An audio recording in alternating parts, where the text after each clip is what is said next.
Happy 4th of July, yes, I hope you're tuned in.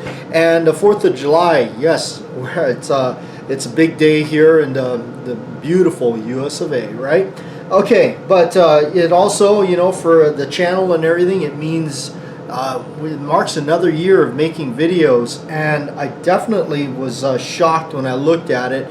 And here on the channel, we have been doing videos for 9 years. That's right, today marks the day of 9 years of making videos. So, and you know what, I remember when we posted our very first video, actual video that we were doing stuff on the range and all that, it was on July 4th, and I thought, you know what a perfect day to, you know, commemorate and also remember what we were doing here, where it all started.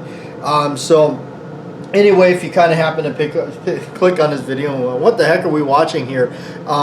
This video really, it's you know, it's all newcomers are welcome, but a lot of you have stuck with me for a very long time, and this video is especially for you, all my old-time subscribers that have been there for me from the beginning. So of course we are going to talk about some really cool firearms. Yeah, American-made firearms. That's right. So we got some cool stuff to go by. So we're gonna dig into that, and then we're gonna talk some stories and hang around, because you know what, in the end, that's right, I'm just an island boy. You know what, came from the Big Island, Hawaii. You know, that was where I was born and raised, and love everybody there. I left a lot of good people behind when I moved away. You know, you never know, I might be back. But a lot of brothers, sisters, aunties, and uncles, you know that. Cruising the Lee Drive, hanging out on Magic Sands. All right. But anyway, here we go. We're going to go ahead and dig into this. The heart of the video, we're gonna talk about it. So, made in America, that's right. American-made firearms, that's what we're talking about. We're talking about true to honest American-made right here in America. That's right. So you know what? I'm going to kick this off with the granddaddy of them all. I think this is just, to me, the best of the best. Colt. I love this company. I love the heritage, the history. I know they've been through all kinds of different, you know, people owning the company and all that. But you know what? For me, it's all about the history and heritage of this fine company. And nothing screams it like Colt. And you know what? This is a really cool addition. Look at his blue box and everything. What this is a really cool edition of their 1911 that they had done out. And I remember reading about this, and of course I was very late to the party when these happened. We were getting to get the kind of, you know, when I was getting kind of familiar with it also. They did a reproduction of the manual and everything, and this particular one that we got here for the video's sake is in the box and everything. It's cool because they replicated the box like the old military box. They have the original tags and the paperwork, and even the magazine that's wrapped up in the brown wax paper. So we'll get this out of the way. And you know, of course, the original you know, Department of the War and everything for the reproduction manual that they did. Really cool stuff.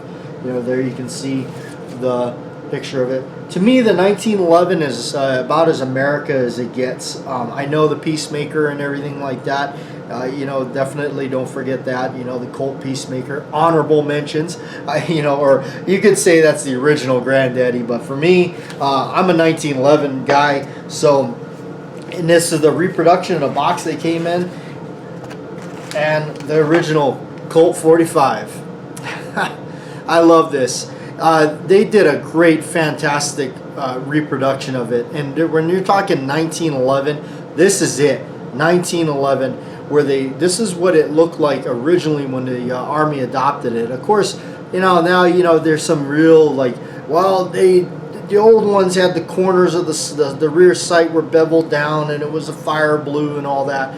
Yeah, we get that. But your basic, you know, for like a layman like me, the basic configuration. You had the long trigger, the smooth flat mainspring housing, lanyard loop, you know, the really short grip safety, so it's going to give you some hammer bite, which is wonderful stuff, especially when you can smell the history off of something like this. But they did it right. Colt went back and they did this right. They put the patent dates, they put the U.S. Army stamp on it, or the U.S. property stamp on it with the logo, the rampant pony right there, the large that beautiful hammer. If you're like, you know, you like the hammers and everything. Now they weren't doing these to try to fool anybody or anything, trying to think they're original World War One pistols or anything, because they put unique serial numbers. Now this one is a suffix serial number WMK, which is an indication that this is what they call a Carbonia blue, which is an old style of bluing that they used to use back then. So to really definitely replicate it and everything. So out of these that came out, I believe these came out in 2009. They made a handful of them, quite a bit, but they're kind of scarce to find. They pop up here and there. They're on auctions. Like I said, of course, when I found out about them, I was always late to the party, so trying to get one for me was almost impossible. But good stuff. You know, this is really awesome that they went back and they did this and reproduced it and all that. So in the box with the paper, isn't that a beautiful sight? But yeah, that's what I think of when I think of this is America's firearm. It took us through World War One, World War Two, and beyond. It stayed in service to 1985. You gotta love it. Speaking, since we're on the 1911s, we're gonna go ahead and show as things progressed. World War II. World War II, 1911. This is awesome stuff because, you know what, we chose this particular one. This is a World War II vintage gun made by a company called Remington Rand. Remington Rand typewriters. This is cool because this shows, you know, this is about, to me, is about as American as apple pie when you can start to think about it, the war efforts that were going on, and companies, machinery companies jumping in and starting to manufacture things like this, where you got, you know, weapons and pistols and stuff for the war efforts. Really cool stuff. Parkerized, original parkerizing. This has not been arsenal rebuilt or anything.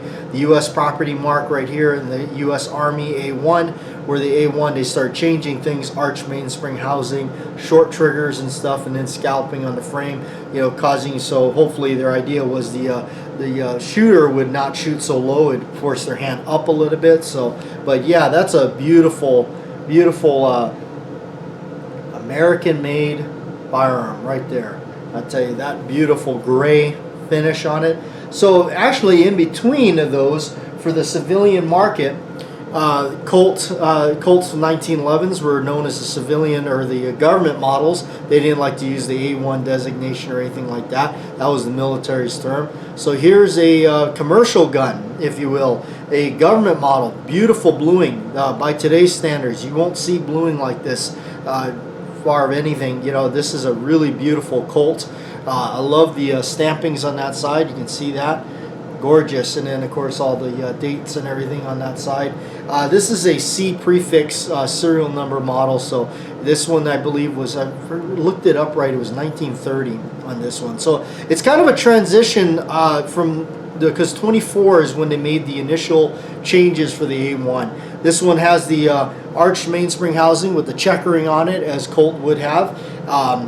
It does still have the wider hammer, and it does have the older sights on it, the older original sights where it's just a U-notch and a blade on the front, where they were like opened up to a square notch like the World War II guns. Of course, there's some where it is kind of a, you'll see it, where they kind of transitioned a little bit. There's some stuff that will cross over in between, but really cool things, these two items. Really awesome stuff.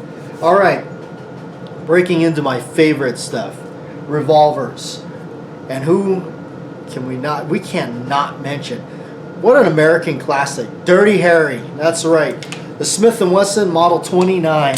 This one's a -2 6.5-inch barrel. The original, I think they're like what Guncala Alves grips and everything. I tell you, 1971, I think this is vintage, 1971, 1970. I could be wrong, but yeah, this is a true classic. Especially if you're a big fan of the movie like myself, you gotta love the old classic Dirty Harry gun.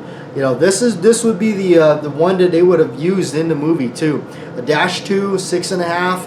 It's a pin and recess, so they would put a cross pin in the barrel, countersunk the cylinders. They quit doing that as of the -3. This was a common practice up until then for all magnums that they were making. The 44 Magnum, 41 Magnum, 357 Magnum. It would be known as the pin and recess, some of those, and they were a lot more desirable. If you got some of the stainless ones, They didn't make too many stainless pin and recess because by the time those were kicking around, they were starting to phase this process out. But yes, beautiful bluing, again, by today's standards, something that just you won't see. But yeah, true awesome revolver right there. Big old end frame. You know, it's just a monstrous revolver. I love it. But I love it. It's great stuff. And I shoot mostly 44 specials in it. But you know what? We cannot do this without mentioning a snake gun. Yes, the Colt Diamondback Snubby. I chose this one because it's kind of one of the recent acquisitions to the collection myself. Wanted it because of the great movie Steve McQueen in Bullet. This is what he's got in Bullet. It's a D frame. Now we're speaking Colt frame sizes, but a D frame, which is known as the Detective Special frame. It's a 6-shot 38 special. Ventilated rib on the top. That was something that Colt started doing, and they started in 1955 with the Python. That was when they changed the look of their revolvers, which was starting to look a little dated. In 1955, that's when they changed it out and they created the Python and everything, and the rest is history with the snake guns and all that. Of course, the Diamondback has always kind of been my personal favorite of the snake guns, so gotta love that. Original grips. It's got what they call a half frame. So the frame only comes down so much, the grips take up the rest, and so that's the way they did it. I think my other, I have a Diamondback where it's a little bit shorter of a frame almost, I want to say, but it's got a little bit of a different hammer than the other Python. So yeah, other than that, really cool stuff. The action is smooth, not as smooth as Python, we'll give it that, but still a finely tuned, beautiful revolver there. Staying on the same lines, cannot. This is a vintage 1948 Smith & Wesson M&P 38, basically. 6-shot snubby. When I first started getting into revolvers, and that was really my first stuff I was getting into, this is the exact one that I wanted. Of course, I ended up with a Model 10.5. Still have it, but I didn't realize that this is the original one that I wanted, which is it's kind of a pre-Model 10. I didn't know that at the time. It's also 5-screw. So you got a screw right here, and you got a screw right here under the grip, one right here, and then of course the one that holds the crane in, and then one by the trigger guard right there, making it a 5-screw. So very interesting. Square butt, round, you know, versus the round butts and everything. So it's got a big old, you know, grip on it. So, but yeah, really cool stuff. You know, 6-shot snubby, beautiful. Last but not least, on the table here, which is interesting, and I know what you're going to say right away. Wait a minute, the high powers were made all over the place. This is really cool because this is a Springfield Armory SA-35. Springfield Armory, made in America. Finally, we got an American-made high power. Yeah, most of them were like got some that were made in Belgium, Canada. What is it? The FEGs are Hungarian. There's all kinds of them. The list is just forever. You never know what's on that slide. But this is kind of cool because Springfield Armory basically started jumping out and making a high power that's really close to the original. It didn't deviate from the lines or the looks of the gun. So it's really an exact copy of the original high power, and made in America by an American company, Springfield Armory. Cool stuff. I know not everything they make is American. Their polymer guns, the SA or the XDs and stuff like that, I think are made in Croatia or something. But a lot of these kind of guns, of course, this one here is Illinois, I believe, is where they made this. I can't believe they have a plant over there, but anyway. But yeah, it's still American-made high power. Really cool stuff to have that. So anyway, just wanted to share American-made firearms with you and hanging out with you guys. So I appreciate everybody coming around and checking it out. Now, those of you that wanted to stick around and hang around with us and talk about things, yeah, the channel is 9 years old. For 9 years, been making videos, coming from the island where it started and everything like that. Really cool stuff. Looking back at all that, had a lot of friends involved. I lost a lot of friends that are no longer around. A lot of the key videos that were done on a very special property that some of you may have remembered. They go way back with me on the channel. It belonged to a good friend of mine named Ron. Ron, I knew Ron for years, even before we started YouTube. Ron was just a really fun guy to be around. He had this enormous property that we used to go up there and shoot and take aim and just make all kinds of carnage up there and blow stuff up. I mean, we were shooting through safes and all kinds of stuff. I'll tell you, what you saw in the videos that where we filmed some stuff there, I don't know how much of what I used to do a daily vlog thing too, and I'd done some stuff up there, but was just a small percentage of what the amount of fun we used to have up there every Sunday. Every Sunday we go up there and do stuff. Unfortunately, Ron had passed away.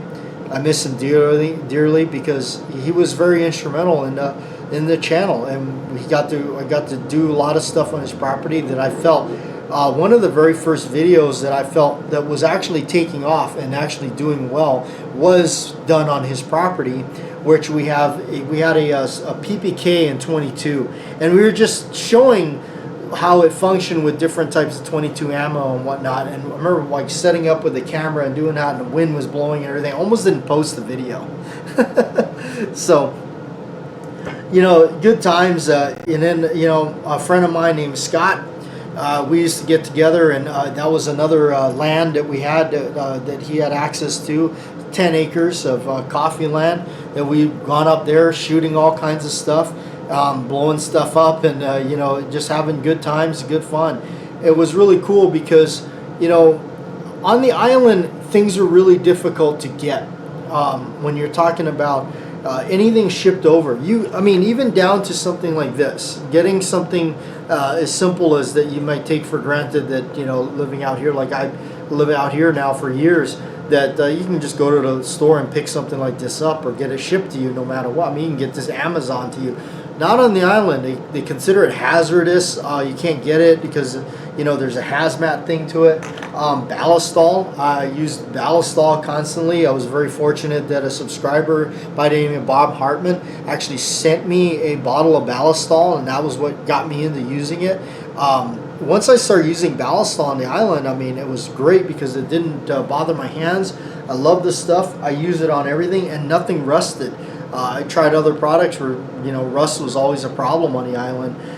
You literally have to store your stuff soaked in grease or oil. Just totally butter it down and then put it away that way, and just hope and go and check on it in some time and make sure it's still good to go, because that was definitely a problem out there. The humidity, the salt, and all that would definitely get you going. But we had a lot of fun on the island. That was where I grew up. That was my home. It still is. I think once you're an island boy or you're from the island, you're always going to be there. I actually wore my shirt here, Kona Guns and Ammo, which is a good friend of mine that he started up a shop locally in town, and that was kind of cool because these kind of places like him were starting to break down those boundaries that were, you actually had walk-in shops now that you can go in and see things. And I think for what Wesley did for Kona and Kona Guns and Ammo, I think that what he did there was amazing, because he brought what would you say, like on the island, what we would say is like a mainland style store front to the island right there locally in town. So that was definitely phenomenal, different stuff.